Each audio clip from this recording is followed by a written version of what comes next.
Hey, what is up, everybody? Welcome to the Guilty as Charged podcast, coming to you live on a Saturday morning for a quick little Q&A, and we are also going to discuss Mike Williams' social media choices from last night. So excited to dive into it. Excited to hear what you guys want us to talk about today. Should be a ton of fun. We are doing this an hour earlier than usual, so we appreciate you jumping in earlier today, and hopefully we can get to all of your questions. But joining me to that is my guy, Tyler. Tyler, what's up, man? How you doing this morning? Doing very well. I don't remember the last time we did a 9 a.m. live stream. Maybe that was the draft last year for Saturday. I don't remember, but happy to see you guys in here already. We have some comments for sure about this whole Keenan Allen thing. You know, free agency is mostly over. It's been a minute since the Chargers signed anybody, but there's still buzz. There's still rumors. There's still, roster needs. So plenty to talk about. Yeah, the draft is obviously right around the corner, so we'll have a lot of stuff to talk about over the next month or so. It's going to be very interesting to see how this exactly plays out. So, in case you guys missed it, Mike Williams posted a picture of him and Keenan Allen from, I believe it was the 2022 season. They were at home, and anyways, he posted a thing on his Instagram story of the two of them, and with the caption "Run it back, Turbo," which doesn't. I think it's like a pop culture reference. Chris Rim was talking about this, that there's like a producer named Turbo, and anyways, it's like a pop culture reference. But the two have been spending a lot of time together recently. Mike Williams and Keenan Allen went golfing this week. They went to Disneyland together this week. And they're like best friends, so like I get it, but they're spending a lot of time together. I'm sure they have definitely talking about the decision to potentially run it back, and Allen confirming that "Run It Back, Turbo" is a producer tag. Yes, okay, cool. I thought I saw that. So this is kind of like, adding gasoline to the fire. I mean, the fan base already wanted Keenan Allen back. Now Mike Williams has publicly said that he wants Keenan back as well, and I'm sure Justin Herbert would be okay with Keenan Allen coming back. So Tyler, where are you at with Keenan Allen returning to this specific Chargers team? Yeah, I've always been a door is still open guy. Clearly, everyone watched our live stream last year. Felt awful to see him go. And to be traded away, like even just one more year would have been great. And of course, if it were one more year, I'd want one more year. And so the possibility of him coming back emotionally, like, yeah, of course I'm all for it. I have not taken his jersey down behind me. So like, I clearly am a Keenan Allen fan.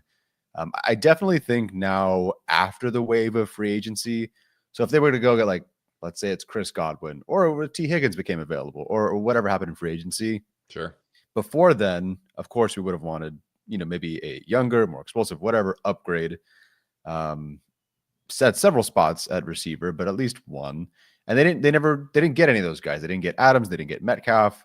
All those potential options they didn't get. So now looking at the roster as it is and what they did in free agency, which was at this point just signing Mike Williams, I'm more for it than I was before because they didn't go get that big difference maker. Now, of course, the issue is fit and whatnot. But for me, you've now brought it up several times, and I think it's from Daniel Popper, like the idea of draft proofing your roster. We just did a trade up mock where we traded up for a weapon. And if anyone remembers what happened in that mock draft, granted, it's a one mock draft on one simulator. Sure. The receivers still went ahead. We had to take somebody. We had to take Trey Harris. Had to. Hey, I'm for it. Trust me. But like we were like, okay, let's go get Higgins or Ayomanor or one of these guys, and they were gone before the Chargers picked when we traded up. And I feel like that could very well happen for the Chargers in this draft, where they go, okay, so we went like, let's say it's Kenneth Grant in the first round. Can't pass that up, no matter who's there, like Levick, Buka, Golden, whatever. Got to take Kenneth Grant. So okay, round 2, let's go get a receiver. Oh, they're all gone. All right, so like, what do you do at that point? Especially if this is, again, I know people say like, oh, receivers, you can find them, whatever. I still maintain this is not a great like post round 3 or even out of the top 100, top 75 group of receivers. It's not a great group. Definitely not compared to last year, not compared to the year before that. Not a great group. Fun names, great highlights, not a great group.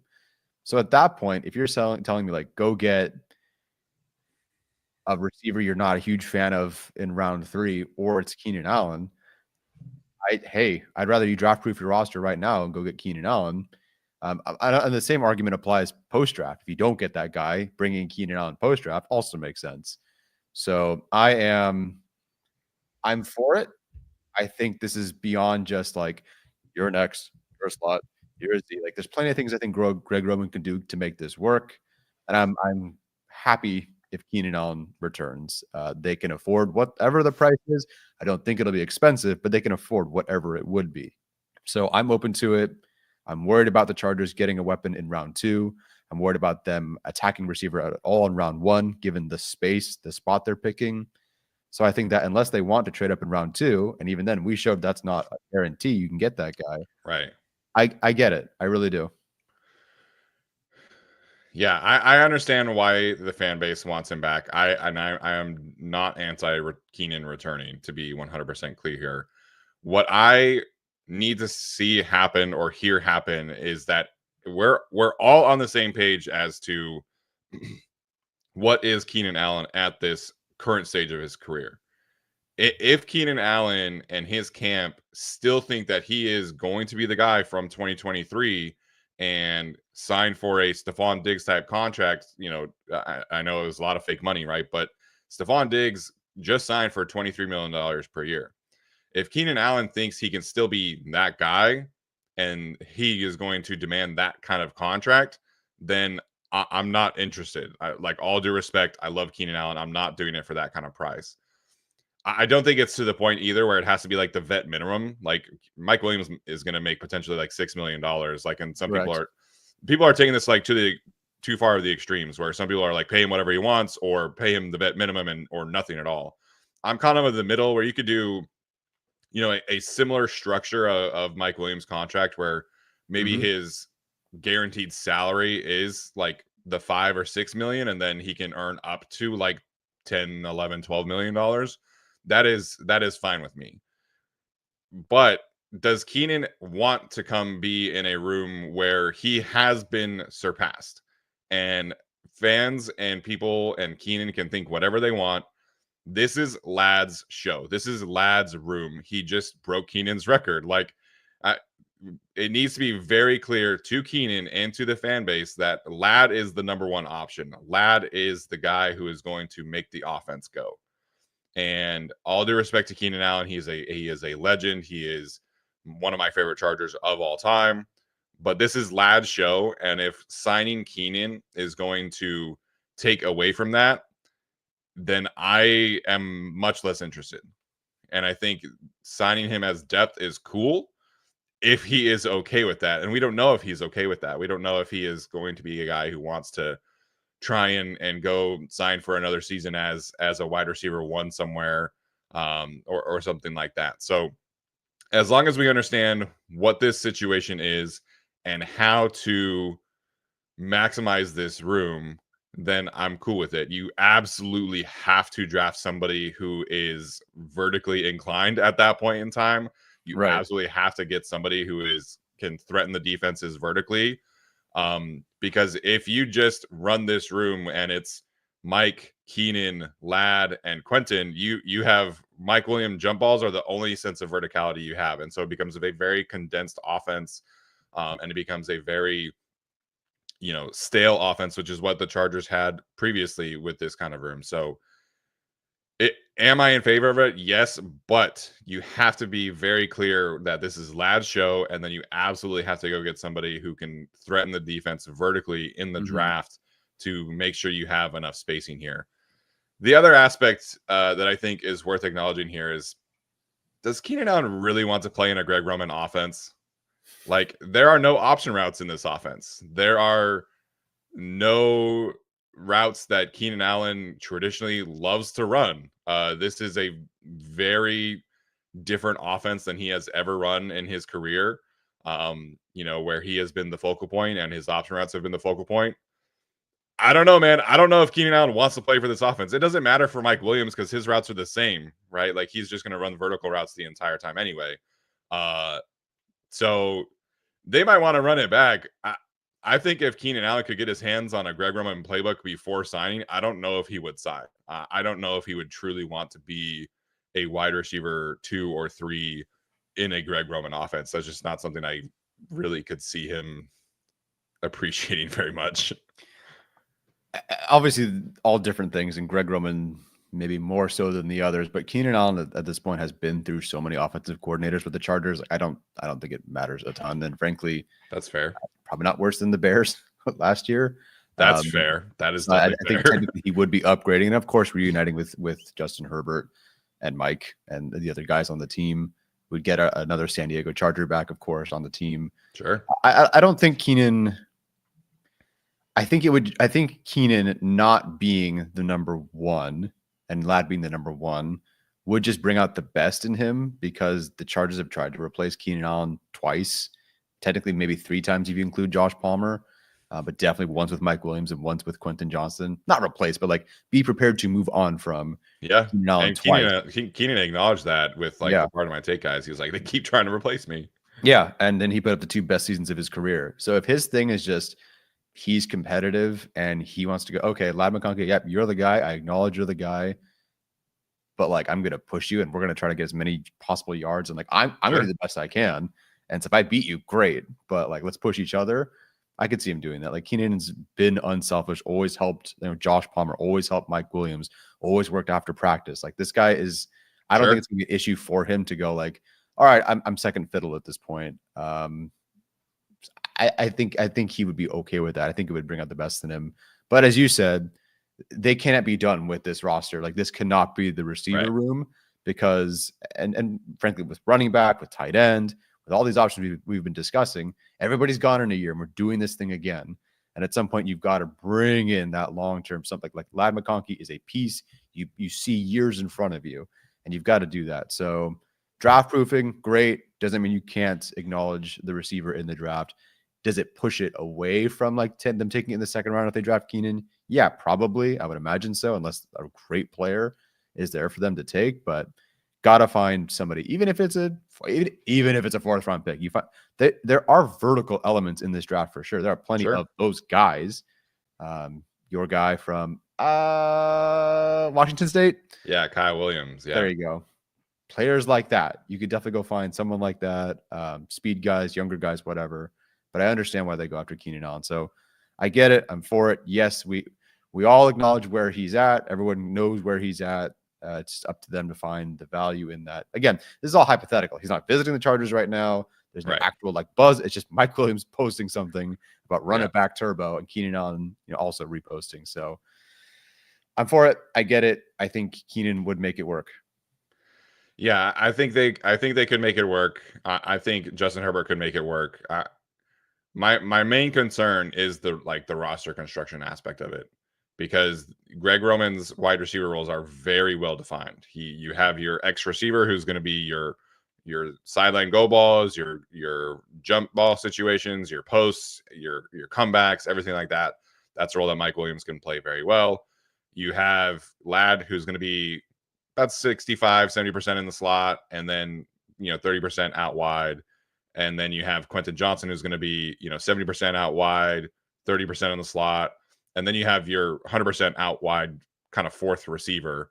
So just the construction of that room, it would have to be very intentional. Like Sanjay Lal would absolutely have to like go in here and like try and recreate some of the roles here, because the group of the 4 plus a vertical wide receiver, it just would be a little clunky in this specific offense. So you could draft Kyle Williams. You could go get Dante Thornton. Is that the one from Tennessee? Who's like 6'5" and runs like a 4.3.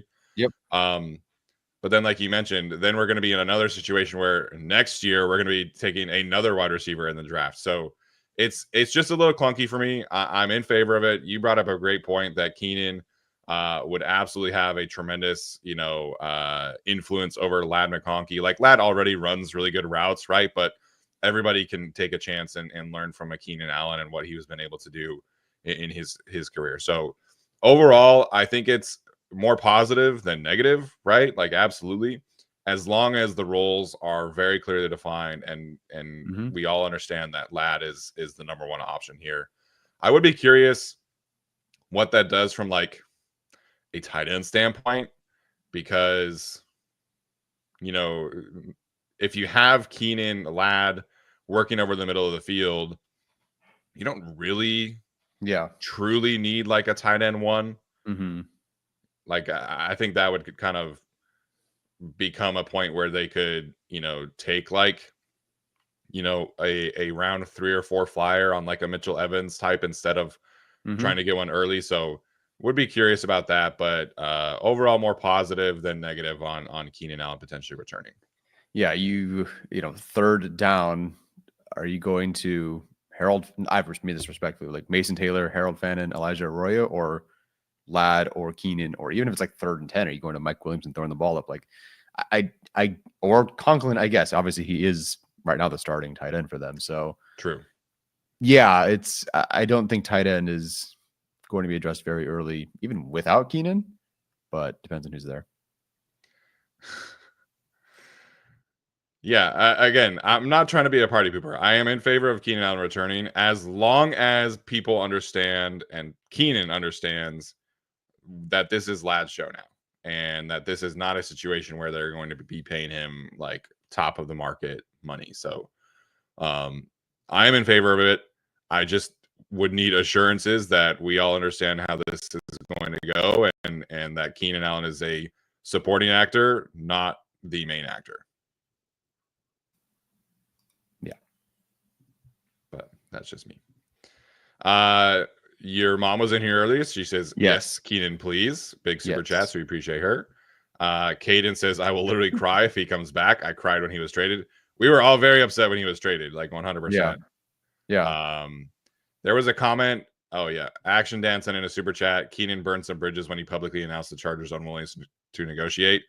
That's not what happened. And no, he didn't. So he did not negotiate. The Chargers went to him with a pay cut, and he said, I'm not doing that. That is not the Chargers being unwilling to negotiate. The Chargers wanted to negotiate. The Chargers wanted to keep him around, and he wanted to stay around. He just didn't think he should have taken a pay cut coming off the best year of his career in 2023, as is his right. Yeah. So he did not burn any bridges. The Chargers are, I think, would be more than willing to potentially talk with him at least about coming back. So this is very much not a thing. But thank you for the super chat. I can't believe it's only been a year. Yeah. Aether says, let's go back to the Rams Super Bowl title that year in the playoffs. Everyone asked Cooper Kupp play outside, not only in the slot. He killed it in the playoffs. I want to see, can Ladd play on the outside? I don't think they'll specifically line him up on the outside and win that way, but Greg Roman had him running outside plenty just from like some sort of condensed thing or just whatever. I don't know how often they'll ask him to play outside. What was it last year? Like 15%? I'm looking up Cooper Kupp's. Okay. Oops. So Cooper Kupp in 2021 ran 66% of his routes from the slot. Mm-hmm. So he still is very much an inside guy. The reason why the Rams offense changed that much is because they got Odell. Odell was the one who could finally like run outside routes like the way that they wanted to. And then he tore up his knee again, which is yeah. So Ladd was 69% of his snaps in the slot this year. He can run outside routes. He is definitely fast enough. Mm-hmm. He is definitely, savvy enough to run and win outside, and he definitely can win vertically. I was actually looking this up the other day. Of all of this, like players who majored in slot snaps, he actually had the highest average depth of target of those guys. So he is a vertical slot, and I think you can translate to moving him out to the Z and more often for sure. But he is still a guy who you want working into the middle of the field routes. Like the route concepts are just different. When he's working from the slot, it just gives him more of an ability to work inside outside. It gives him more of an ability to control the middle of the field. Whereas outside, he's going to be running, your goes, your digs, your posts, your comebacks. Can he do those? Yes, absolutely. But his best role and the best role for this offense is him majoring in the slot so he can control the middle of the field and threaten teams that way. Mm-hmm. Mm-hmm. So it's not really can't he for Ladd. It's just about maximizing his role as opposed to like his specific limitations. Yeah.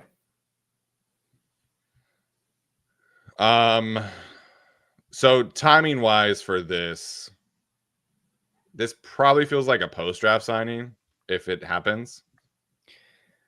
Yeah, I would have assumed if you asked me 2 days ago, is this pre or post draft? I would have assumed post draft, but then like Mike Williams is like, run it back, dude. And so that does like give me some pause there.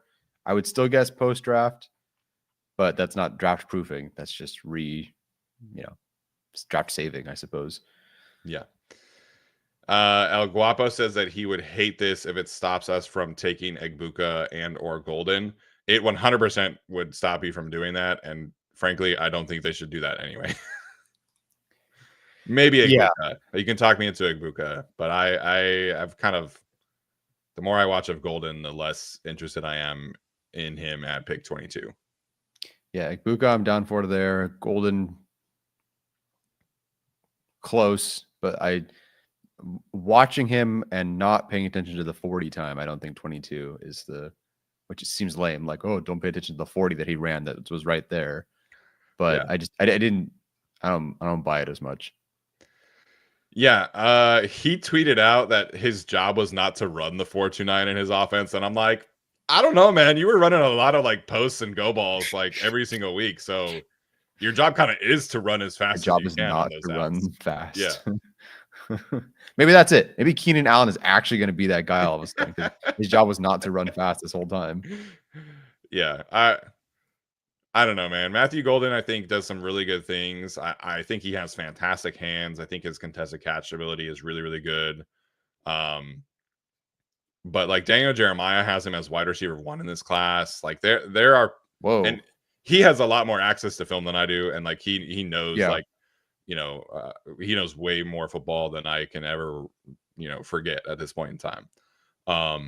But I've watched 5 games of Golden now. I watched I'm going to watch some 2023 games from him and see what happens there. But I think he's good. I think I fall in the same range of like Jordan Addison for him, where he probably should be a first round pick just because of the position. But there are some question marks that I have that would really prevent me from being all in on pick 22. If they take him at 22 without Keenan Allen, I get it. Mm-hmm. But if you have Keenan Allen on this roster, you are not drafting a receiver in the first round. Yeah. So, okay, Tyler, any other thoughts on Keenan coming back to this team potentially? Nope. I think we got to most of it. Yeah. X Colt X 1213. I am not out on Golden. I just don't think he should be the pick at 22. Yeah, it's like, okay, does Golden suck? Is he a terrible player at 22? Is that selection terrible at 22? No, it's just, I'm assuming there's a few other options that would be preferable there. Yeah. Yeah. If the Chargers had pick 29 and took Matthew Golden, I would be more okay with that. And I realize that's only like 7 picks, but just based on the players, that's a big difference. Just based on the players who are going to be there at pick 22, I think they are going to have better options. Mm-hmm. All right, let's get to some questions here. We will obviously answer all super chats, and then we'll jump around the actual chat as much as we can. Lots of Desmond Watson questions this week. Another one from Alan N. He wants to know if we would take him in the 7th or as an undrafted free agent. I have no comment based on not watching any film of his so far.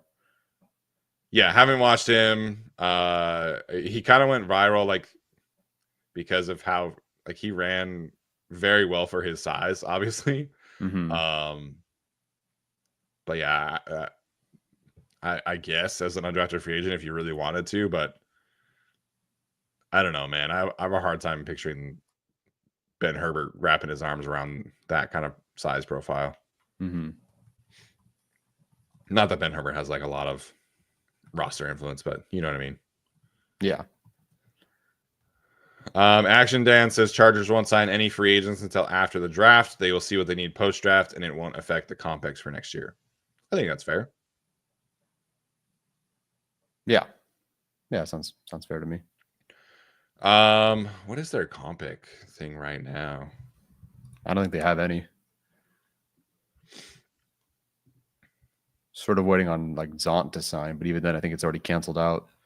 Like, it would be canceled out. Yes. So Christian Fulton is being canceled out by Mekhi Becton. Joshua Palmer is being canceled out by Najee Harris, and then Poona Ford is being canceled out by Dante Jackson.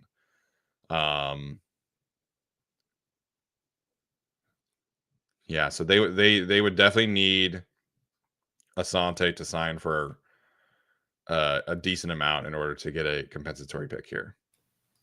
Conklin was a free agent, right? Not released. Yes. So Tyler Conklin is like counting for the Chargers at $3 million.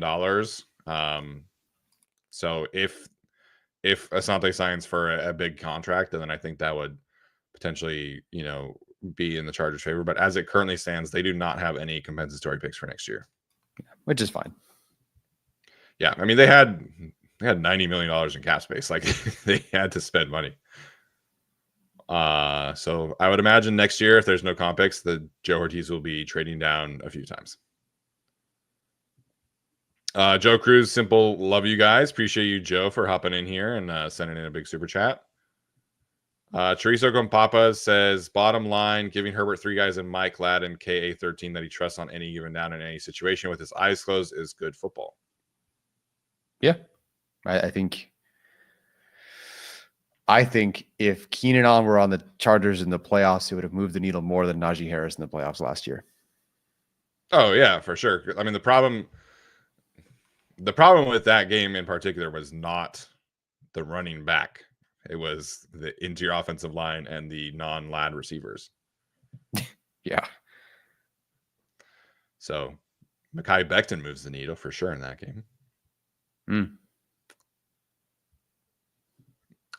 Okay. He said, Al Hala says, I don't want Keenan taking snaps away from Rice. Ooh. I'm trying not to be mean here, but that's an interesting one. Yeah, it's okay. I would, whatever I think of Brendan Rice, he's not better than Keenan Allen right now. Yeah, no. Brendan Rice, I think, has an uphill battle this year to make the roster. Like, I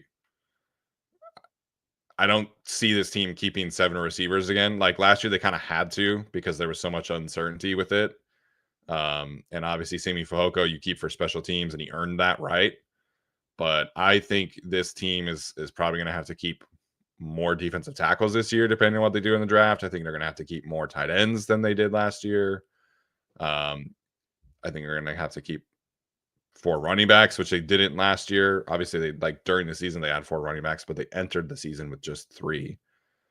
So there's potentially a chance where they have 10 offensive linemen instead of 9. So this team's not keeping 7 receivers again. So I think Brendan Rice is like firmly on the chopping block for next year. Athir says, Chargers fans go hate me for this. I believe in my heart. Round 1 DT, round 2 guard, because coach doesn't trust Zion or Bozeman. Your thoughts? I mean, I kind of believe they trust Bozeman. I don't think they bring Bozeman back if they don't trust him. Yeah. Yeah, trust versus great player, I think, are maybe 2 different things. Sure. But yeah, Zion, we'll see. I still think he ends up being the starter. Daniel Popper is very convinced that he is going to get a real chance at center. I feel like that door shut when you sign Andre James. It probably should have, but like I just don't see, like at that point, unless Zion is flat out replaced in the draft in like the first round with a left guard, and you got to make him work at left guard this year. So yeah. I don't see how playing center is going to make him, unless they're like, hey, this is good for you mentally to try this and call things out a certain way. Okay. But like he's got to figure out left guard. He's got to figure out that spot at least. Yeah. Yeah. So we know that Bradley Bozeman can play left guard or center. I don't really have a take either way. I think his athletic limitations are easier masked at center with the amount of times that this offense wants to get their guards out on the perimeter as pullers. Like, I think Bozeman would be a much weaker fit at guard. So to me, Bradley Bozeman should be your backup center in kind of whatever capacity. For me, and an ideal situation is that James is your starting center, and then Zion and a rookie are like competing at left guard, and then Bradley Bozeman is kind of your flex piece on the interior. That's a pretty good situation for me. Do the Chargers need to take that player in round 2 or round 1? If they want to replace Zion, probably, but I think this team needs to go get a weapon for the offense in some capacity, whether that's a tight end or a running back or a receiver in the first 2 rounds. Do the Chargers feel like they need to get another offensive lineman that badly? I wouldn't be surprised. Mm-hmm. But I think they do absolutely need to get a weapon in the first 2 rounds. Odds that Zion's actually competing with Trey at left guard. I don't think Pipkins competing at left guard would be the most shocking thing in the world to me. I mean, they obviously still value him, or he would not be on the roster. So to me, he's your swing tackle, but I think they are going to give him and anyone a chance to win that left guard spot. So I think they're going to have a lot of work to do in OTAs and training camp to figure out how to get their best 5 out there. And is that Trey at left guard, Andre James at center, Mekhi Becton at right guard? I would still be very hesitant about that situation, but I guess we'll see. So they're going to have like 6 guys competing for 2 spots, which I think is smart, because I think you want to take as many shots at this as you can, but that is very much not the norm. Usually you have like 1 or 2 guys competing for 1 spot. So it's going to be very different this year. I kind of would expect them to mix and match. Like they're not going to have like a first team and second team offense. They're just going to get like as many guys out there as they can. And unfortunately, if you're an undrafted free agent guard, you're probably not playing like at all in practice. Like, these guys are going to rotate and just play first team, second team offense, which is not the worst thing in the world. Again, XL Colts, not out on Golden given this receiver room. I just don't think he's a value at pick 22. Yeah, I think you were also just referencing if they add Keenan Allen, it is less likely and maybe unlikely they take Golden at 22. Because like you got all these guys you're paying, Orlad and Quentin. So I don't think they. Dark Samus asks if any Chargers players or coaches watch our podcast. Maybe not. I have no idea. I did think it was funny when a couple of years ago Telesco's son knew me and I'd never met him before. I was like, oh, okay, so we're on in that household somewhere. So I thought that was like, oh, interesting. I don't think we are still on in that household though. Well, it was after before the 2023 season. So who knows? I don't think so anymore. This is the first time we will not have a 3rd round Telesco selection since 2012. Telesco's been dropped. He's been a GM since. Oh yeah, because he was on the Raiders last year. I was like, wait. Oh yeah. Sorry, not a Chargers 3rd rounder, just overall. Yeah, and his 3rd round pick last year was like actually pretty good. Yeah, man, he went Henley and then Glaze.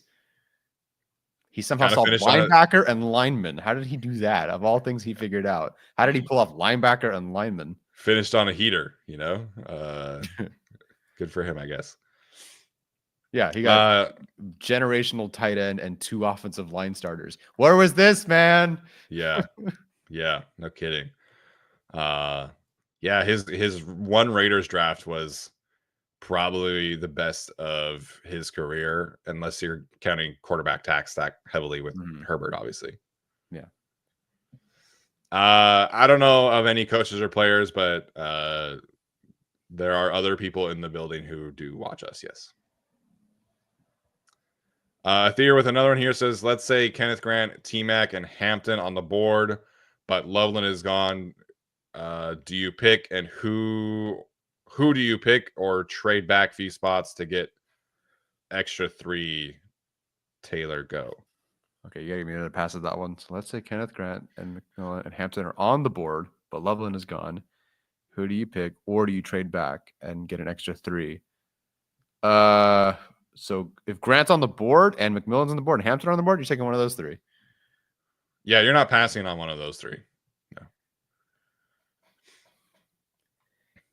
If McMillan falls to 22, and let's say only one receiver has gone at that point, are you how concerned are you that McMillan, anything we should be worried about with McMillan is something we should actually worry about? Because the fact that he would fall to 22 is, I don't know. At that point, you're wondering, why is he falling? I get nervous at that point. Yeah, so he's still my wide receiver 1. I went back and watched a 4th game of his earlier this week. So he is still my wide receiver 1. He carries a grade that should merit a top 15 selection for me. He is not in the same class of the wide receivers from last year. No. You know, I would still have him behind like Brian Thomas. But so basically, right now, as it currently stands, McMillan is my last first round graded player. So that's usually like a player who goes in like the 14 to 18 range from a grade standpoint. But there's a lot of draft insider buzz that this guy is going to fall. Whether that's because of the clip where he says that he hates watching football and doesn't like to watch film, that he only watches film with his position room. I don't know if that's a huge concern, but there are teams who will watch that clip and say, yeah, man, like we're good. Like we're not taking this kind of player. It's just kind of the nature of the beast. Some people want football junkies and they prefer, guys who are 100% dedicated to watching film and perfecting their craft. And that doesn't mean that T-Mac is going to be a bad player, but for some teams, that means he's not going to be graded as highly. Yeah. There might be other things as well behind the scenes. We just don't know. But he should go based off his film and his athletic traits. He should go in the top 15. Alex points out, yes, I also hate watching my college football offense as a Rutgers guy. I mean, Arjun's got Michigan, so, You guys don't know anything until you watch Utah football with a 3rd-string quarterback. Yeah, that's something. Well, granted, I guess Michigan had like a 5th-string quarterback this year. Yeah, he'd be your starter. Yeah, or he'd be your 4th-string quarterback. Yeah. To get back to this question, though, I have Kenneth Grant graded very, very highly. That's who I would take in this situation. I probably would as well. I've still not watched McMillan. Yeah. Expression Station wants to know if Gray Zabel at 22 is too high for us. Having not watched much film because there wasn't much available, unfortunately, I will take the suggestion of the offensive line people, or even Daniel Jeremiah, like that he's pretty good, potentially interior offensive line guy number 1. But I think Thorne has Booker higher. I guess not. I don't know if it's too high, but I have not watched him personally. So yeah, so I've watched 3 games of Gray Zabel at this point in time. I think people are penciling him in as a center only, which I think is a mistake. Like he didn't play anywhere else in 2024. He was left tackle, but in 2023, he moved around quite a bit for that offense. He played left guard, center, right guard, and right tackle. So I think he is absolutely a flexible piece. He does not carry a 1st-round grade for me, but I do have him currently graded higher than Tyler Booker. So I think 22 is fine. But again, like I'm gonna have defensive tackle options, edge options, tight end options, receiver options ahead of Gray Sable. So he's my interior offensive lineman number 1, but he's like a 30 to 40 kind of player for me. Like I think that's fair. Gotcha. If they took him at 22, I would get it. But he's a guy I would be a little hesitant to take in the top 20 to 25. Okay, cool. Okay. I think that's our last super chat for now, anyways. So we'll jump around here in the chat a little bit. Chris Young says trade Darius and sign Allen after draft. What do you think? I don't think okay. We did mention like 2 weeks ago or whatever that Davis may have some competition. It isn't 100% safe, but no. And I don't think anyone's going to trade for Darius Davis. No. People don't value returners enough to trade for them. Like, I am a little inclined to think that Darius Davis's roster spot is up for the chopping block this year, but it doesn't really make any sense to cut him or trade him. You don't have to do that. That doesn't stop you from drafting a receiver. That doesn't stop you from signing Keenan Allen. His role is very well defined where he is if he is on the roster, he is your returner and he is your gadget receiver kind of player. Like that's his role. I don't think that changes based off of anything else that happens with the roster. Mm-hmm. Hello, Jake says, if Jahdae Barron is at 22, how tempted are we? Yeah, that's an easy one for me. That's a very, very easy yes for me. That's a very easy yes for me as well. Do the Chargers necessarily need him? No. But, dude, Jahdae Barron and Derwin James in this defense, man, that would be a ton of fun to watch. Like, the amount of blitzes and coverage designs and disguises that Jesse Minter could call up with Jahdae Barron and Derwin James, like, that would be a ton of fun. And I do think Jahdae Barron can play outside as well. So I think Barron's a perfect fit. He does carry a first-round grade for me. I have Travis Hunter as a corner and graded higher as a corner than Jahdae Barron, but Barron is absolutely a first-round type of corner for me. Mm-hmm. Cody Clothier. I'm assuming Clothier. I don't know. If we sign Keenan and Calais Campbell, would you give? What would you all give as the Chargers free agency grade? Man, I haven't even thought of what I'd give their current free agency grade. Not a bad grade because I see what they're trying to do here. So I don't know, B plus A minus. I get what they're going for. I haven't been disappointed. They're trying to again like keep the floor nice and high. So to me, okay, let's say I give it a B plus or A minus. It is all kind of dependent, maybe unfairly, but on what they do in the draft. Because if you just neglect receiver the rest of the way, or you don't take a defensive tackle because you think Calais Campbell and your two other guys that you signed are that works for you, then I'll feel much worse about the free agency class. Yeah, I think that's fair. I think right now I would probably settle in with like a B minus or a B. Mm-hmm.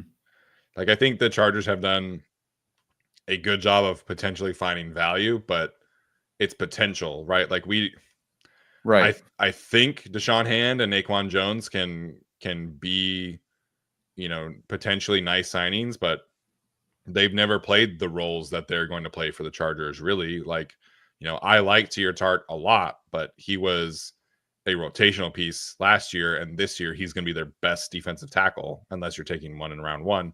Mm-hmm. So I think they've done a nice job of potentially finding value pieces, which they did last year. I know that they have put the offensive line in a better situation, so that's good. I like the Tyler Conklin signing. I like the Mike Williams signing, but you haven't really like gone out and really found like true upgrades. And I think Najee Harris is more consistent than J.K. Dobbins. I wouldn't say he's a better running back. So I would say B- or B right now. If you sign Keenan and Calais, I'd probably bump that up to like a B or a B plus. Mm-hmm. Yeah, that seems fair. Jacob Arnall says that Mason Taylor is getting a top 30 visit. That I believe was according to Tony Pauline, who also said that Tyler Warren is potentially getting a visit or met with the Chargers at his pro day or something like that. I can't remember. Feel free in the chat. Correct me if I'm wrong there. But the Chargers are definitely doing a lot of homework on the tight end draft class. Mm-hmm.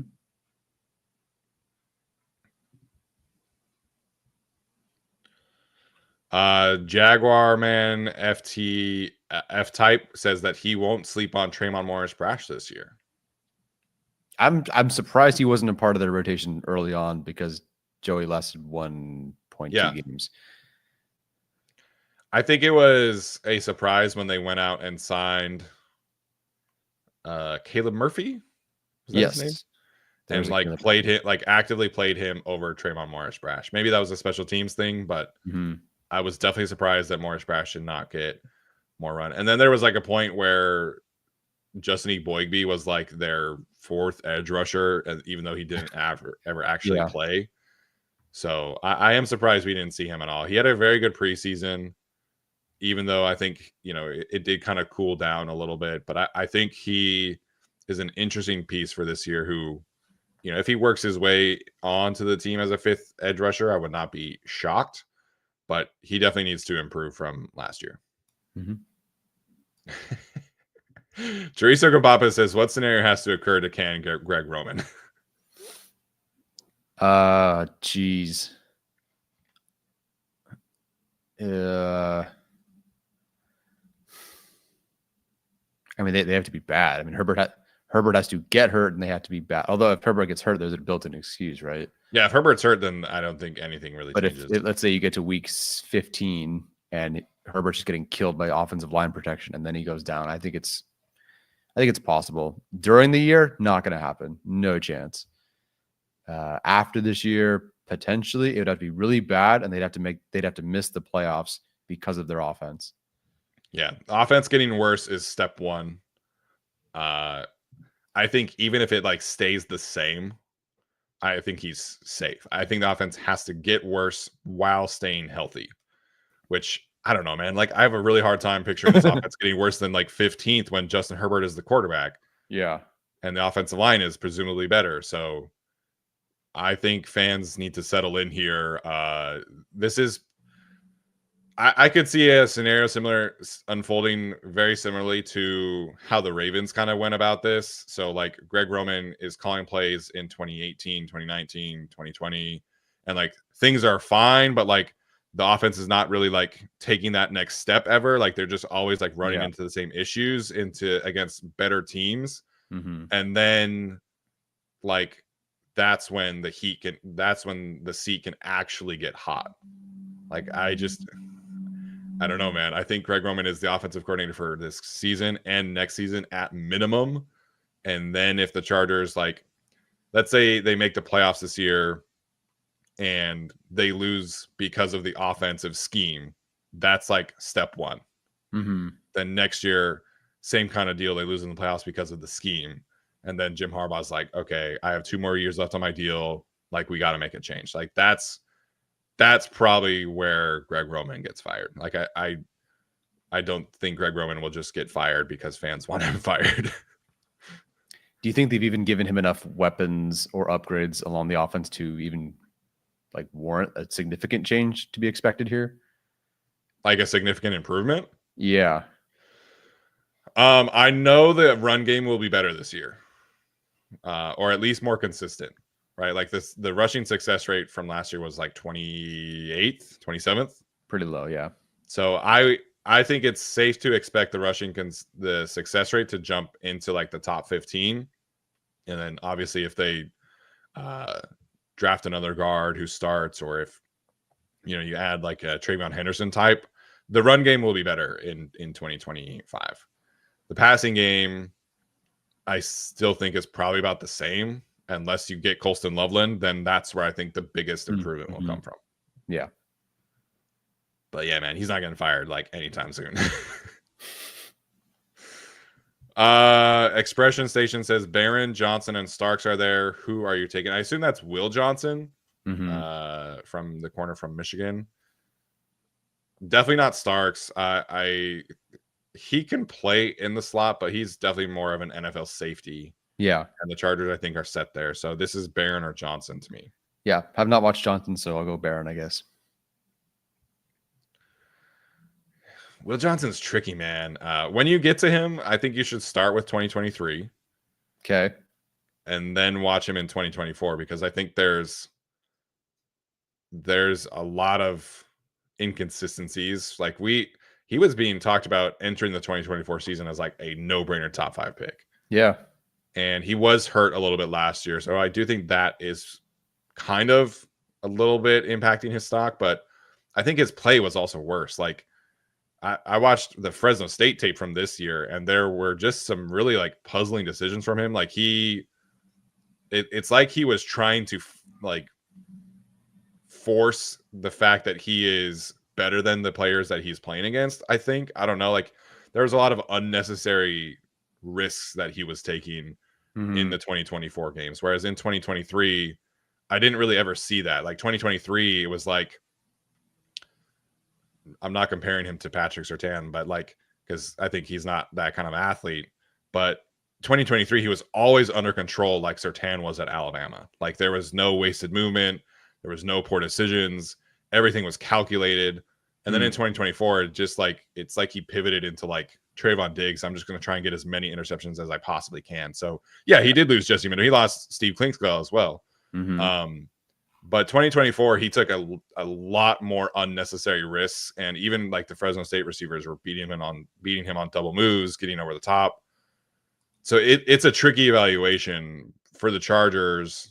It's a very easy thing to picture him into this defense, and that would solve their outside corner spot like in a good amount. But yeah, I do think I have Jahdae Barron graded higher because of the consistency aspect and the playmaking ability aspect, but I'm definitely not opposed to drafting Will Johnson.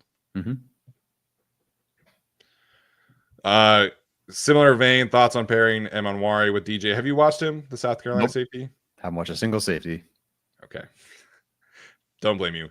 The Chargers are not taking a safety early. They will probably take one late who can play special teams. But their main 4, I feel like, are pretty set. With Tony Jefferson signed, they theoretically could do the thing last year where like they cut him and you keep the draft pick to play special teams and kind of deal. But I think their main 4 are set. Thomas Martinez, now that Dorian Singer is in this draft class, this is the former Utah, Arizona, and USC receiver. What round are you considering him one of the 6? ? You haven't watched him, right? No idea who this is. So Dorian Singer went on a journey in college, man, for sure. He had 1,000 yards with Arizona in 2021, 2022. I forget. Then he went to USC and was like barely playing. And then he came to Utah last year. Cam Rising was like a huge factor there. And then Cam Rising gets hurt. And he was still like very good, but obviously Utah's quarterback situation was not good after that. I think Dorian Singer is definitely worthy of like a 6th-round pick. I think he is somebody who can, increase his value there, but he's not a special teams guy. He's never played special teams. He's not like a great speed threat. He's pretty similar to like Joshua Palmer, really good route runner, hands, tough physical guy. So if you can get that player in like the 6th round, I think that's definitely good value. Cool. Michael Martignac wants to know, which team do we think the Chargers will play in Brazil? Let me double check this home opponent thing again. Chargers opponents. I don't know. My gut always seems to go to the Commanders, but I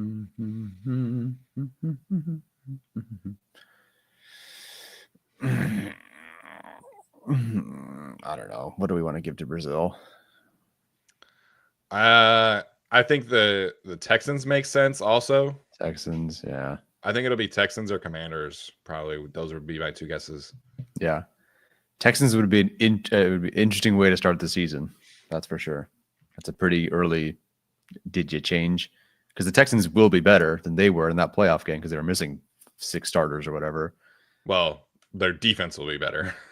Yeah. TBD on Tank Dell's. Well, Tank Dell, and they traded Laramie Tunsil, man. Their offensive line is. Oh, that's right. Tunsil is gone. Yeah. I still can't believe that even happened. You know what we should do? Trade our best lineman. Yeah. So their receivers right now are obviously Nico Collins, and then they're gonna have Christian Kirk. So they traded for Christian Kirk. Mm-hmm. So they replaced Diggs with Christian Kirk. Obviously, the Chargers didn't play Diggs. Mm-hmm. And then I assume they'll draft somebody, but yeah, man, I think their offense is gonna be worse, but the defense, like, that will be a very quick litmus test for the offense, because the Texans defense is still disgustingly good, and that defensive line is probably even going to be better than what it was last year. Did Autry stick around? He is still currently on the team, I think. Okay. But there's been like a lot of talk of like them trying to trade him, I want to say.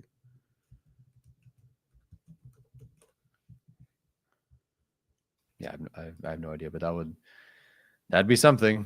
Yeah, so the Texans reworked his contract. Essentially, he took a pay cut, so he is still on the team. Yeah, that defensive line is pretty sick. Yeah, it is. And they're probably going to add to it, honestly. Like that's their whole shtick, you know. So, man.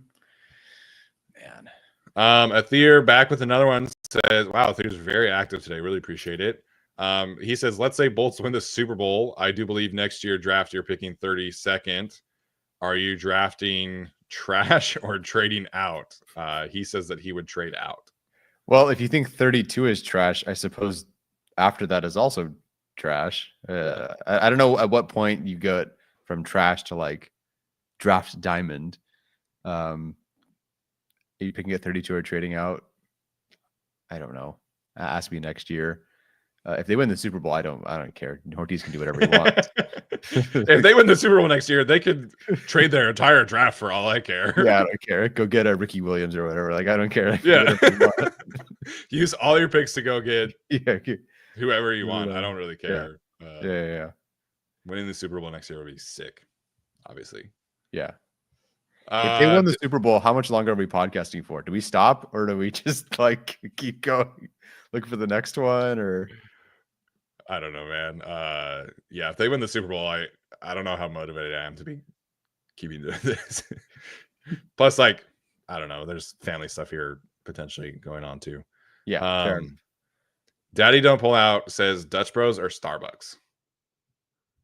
I couldn't tell you where a Dutch Bros is around me. I suppose Starbucks, but also just I have like a French press or anything else. Just make it at home. No, I've had. Don't get me wrong. I'll drink my Starbucks. Don't get me wrong. My wife and I like love getting a Starbucks once a week or twice a week. But overall, just make my coffee at home. I get Starbucks way more than Dutch Bros just because Starbucks also has food. Like Dutch Bros, if Dutch Bros had food, I would probably go there more often. And I guess they have like the muffin tops, but that's not breakfast. You know what I mean? Like, go get a shaken espresso and a spinach feta wrap or a sausage and cheddar breakfast sandwich, and I'm good. So the drink that I get at Dutch Bros is I probably like that better than the drinks I get at Starbucks, but Dutch Bros doesn't have food, so Starbucks. Jorge says we should pass down the podcast to future generations. Yeah, so when they turn 18, like, or something, like, dude, we ain't doing it that long, man. I will not be podcasting that long in the future. No, unless no, thank you. I think the Harbaugh era is mostly it, and then we'll see what happens. They fire Harbaugh. It's like, okay, I can't do this again. Yeah, I will not be doing this podcast with multiple kids around. I will say that. Yes. I think I could talk Brooke into doing the podcast with one child. But whenever we have the second, that will definitely be it.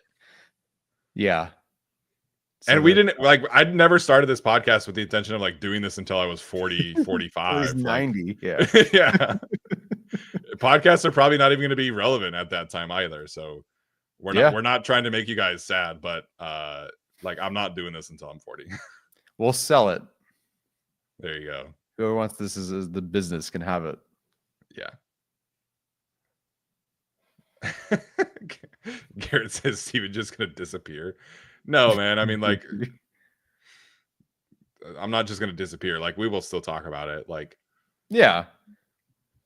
I respect a lot of podcasters who do this like full time that have kids, but that will not be me. You know, because we put in like during the season, I'm probably doing like 25, 30 hours a week of podcast stuff.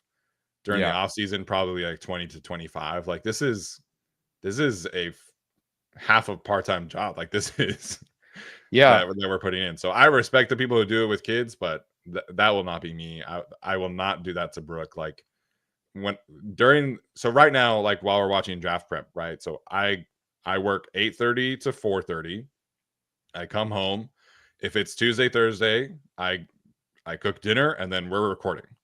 If it's Monday, Wednesday, Friday, I get home and I am watching prospect tape basically for the bulk of the night outside of dinner and things like that. So I can't do that with a kid, you know, once kids come around, that picture changes. So I'm not trying to make you guys sad, but I am much more committed to future kids and my career than I am the podcast. Yeah. Alex is going to be a doctor, everyone. Yeah. Like, honestly, it's kind of like the best outcome possible, that not because of the podcast, but like Arjun's working with the Jets and who knows in a few years what he's doing. Yeah. You and I are married and going to have kids and want to have families. Alex is going to be a doctor and he's got his birds. Alex Katzen, like he just keeps climbing the ladder of people that like, people trust and the insider stuff and the content he produces. Like Maddie's working for I forget what the company's called now, but she's doing like her media production thing. I think it's Overtime. That's it. Yeah. So just like, it's kind of, you know, we all get a nice ending. I don't know. I feel like we're all headed towards a great place, great people. I don't know, but that's not for a while, guys. We're good. Yeah. Like Brooke is not currently pregnant, so we're good for. Yeah. So you got at least like, 20 months, you know, or something like that, you know? Yeah. Yeah. But like I barely have time to do the same stuff that I used to do. Alex, who's going to be a doctor, like he's not going to have time to sit here. Like, so one of his big things is like grinding day 3 running back tape, right? Once he's a doctor, that's going to go away. Like, you know, unless the guy goes to Rutgers, he's probably not watching that day 3 running back tape. He'll still do it. And I'll still be on like social media. I think. I don't know. I'm not going to be getting into arguments on social media while my kids want to go play football or something outside, you know? Yeah. Yeah, I love watching tape enough where I'll probably still do that. And so I'll probably still have some, like, I'm definitely still gonna have Chargers takes. Like I'm still gonna be out here in some capacity watching tape and all that stuff. But like I'm not gonna be able to watch, you know, 150, 200 draft prospects when I have children. Like that's just unfortunately not a thing. Yeah. And I don't know. We've been on this for a while, but like who's gonna take up the torch? I don't think it's anybody. Yeah. Alex says that he has made a decision on his day 3 running back of choice. Oh man. I wish Pacheco were doing better these days. And Vidal broke out. Sick wheel route TD though. Yeah. I mean, Pacheco has had objectively a very good career. Like he's for a day 3 running back, like his career is awesome. Teresa says hold live interviews and let fans decide successors. Hey, if someone wants to pay me 20% of what this podcast makes for the rest of my life and they want it, go for it. Drafting podcasters. I know. That'd be a funny drafting podcasters. I don't know. How do you start with? What do you do? What do you draft? Is it character concerns, you know? You got to address all these things. And do you take a swing? Do you trade back? Eric says that my second child's middle name should be Bolt. There is a 0% chance that I could convince Brooke to do anything like that. This is my son. I don't know. James. I'll say James. James Bolt. Jim Harbaugh. Ben Herbert. Haglund. I mean, there are some names that I think of like Chargers players that I could convince her with. Yeah. Definitely not Bolt. That is not happening. Bolt's definitely not happening. And my firstborn son's middle name will be Tyler, following our tradition as Asians. Yeah, I've tried to convince Brooke to let me do Stephen Isaac Haglund Jr. because that's a Haglund tradition, but she's not about it. So Lad Haglund. Denario Haglund is pretty good. Dean Haglund, yeah, very good one. Yeah. Philip is a family name, so I definitely could do Philip. Ligadoo. Just name him like Monomalayuna Haglund or something. Yeah. I definitely cannot do Ladanian either. No, you cannot send your kid Ladanian to school, dude. That's gonna be such an issue. Oh man. That was too good. Storm Haglund? No. No. This is my son Mustafa Haglund. No. This is Selemes Kenny O Haglund. This is Kenny O Haglund. Oh my gosh. That's what we should all do as fans now. Just pick our least favorite Chargers of all time and name them that instead of our favorites. Yeah, this is Jared Gaither Shoon, my son. This is Jerry Tillery Haglund. Yeah, exactly. Oh man. Yeah. Kyle Van Noy Haglund. That would be actually really funny. Also, shout out Kyle Van Noy. It was his birthday recently, so happy birthday to the twin. Yeah, was like almost my wedding DJ for 4 minutes there. Yeah, he was. It's true. Yeah. Ryan Leaf. Luckily, I do not have any memory of the Ryan Leaf era at all. He was drafted in 1998, right?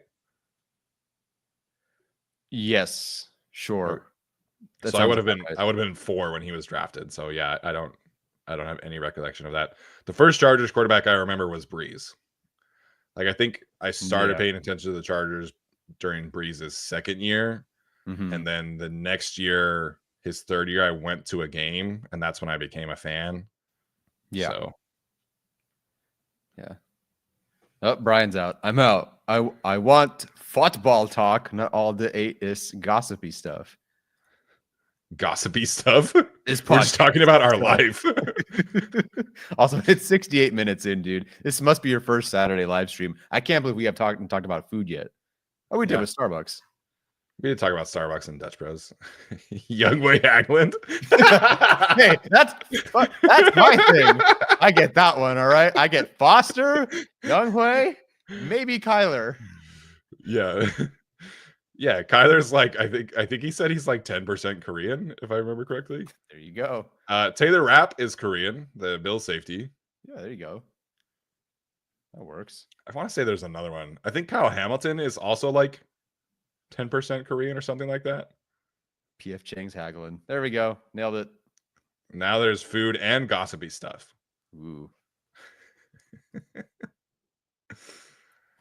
The Will Clapp one, that's funny. Yeah.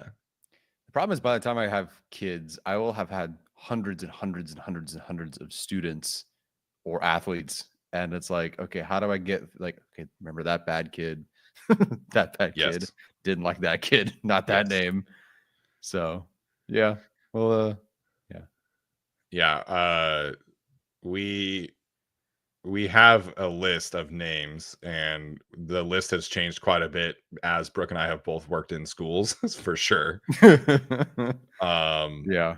Like there was a name for a girl that Brooke loved, and then this year her like least favorite girl student was that name, and she was like, I'm taking it off. I can't do it. I get it. Oh, Thomas Martinez says UNLV has a 6'7" Filipino tight end in this draft class. Great. What is his Brendan Staley Haglund. Oh man, that's good. That's good. This is Milk Toast Mike. This is my son, Milk Toast Mike McCoy. Norv Turner. This is my take about Norv Turner. He should not be hated on as much as fans think he should be. Anyway. Yeah. Norv Turner left, and then it was just whatever for offense the rest of the way. Yeah.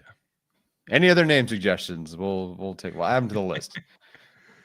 That'd be exciting times, though, man. When you have a kid, yeah, you have to do a name drop on the podcast. We'll do a whole show just for that, like in free agency. Yeah. And we very excited for when that day comes. You know, it's been I haven't talked about this much, and I'm not going to talk about it much, but you know, just anxiously awaiting the time when that happens. Yep. We'll be there. I'll be there. Yeah. All right, Anthony Lynn Haglund. In honor of the podcast, Anthony Lynn sucks Haglund. That's what we'll do. I know.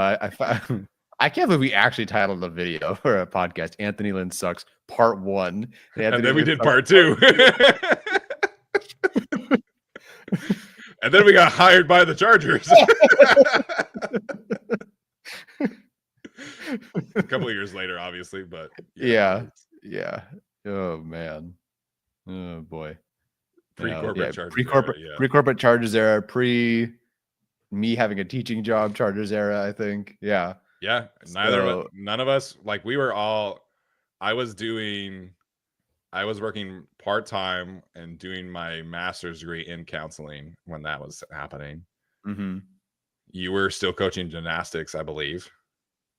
So this would have been 2020. At that point, yeah, no, not even that point. COVID shut us down. So I switched to just part-time coaching, like dance, acro, and tumbling while I was doing my stem cell research internship and getting my degree. I wasn't engaged. Yeah. A lot has changed since 2020. Yeah.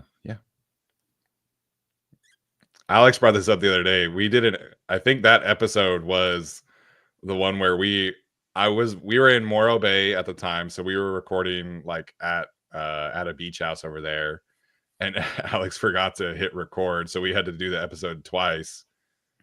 And then I had to drive back from Morro Bay to Fresno after that. So that was always fun. Oh, the best. Yeah. I'm glad we do live now because we can't forget to record it, I suppose. Yes. I thought about me mispronouncing Jerry Cook's name that one time the other week. Yeah, that's an all-timer. Alex has been there's video or at least audio proof. There's of Alex saying it is much easier to take a shit than do a handstand. Like that was an actual thing said on a podcast before. I do not remember that. He said he was going to some Eagles thing. He was going to fly to. Oh, he was going to shit. Yeah. I remember that now. Yeah. I forget why the handstand got brought up. But he's like, taking a shit is much easier than doing a handstand. Yeah. I like how some people are still doing the name thing. Dude, we spent 10 minutes the other day just naming off where you're from. That's true. That is true. All right. That feels like a good place to end the show. I have no final thoughts if you're about to ask. I have no thoughts at all. No thoughts. All right. We are going to be back next week, diving into some more draft content. And we'll have you guys covered from that perspective. All right. So that'll be Tuesday and Thursday next week. Usual schedule. Then Saturday, the Saturday after that. So that's going to do it for us today. Appreciate you guys for tuning in. Thanks for all the questions. Thanks for all the support. And we will see you next time. As always, bolt up.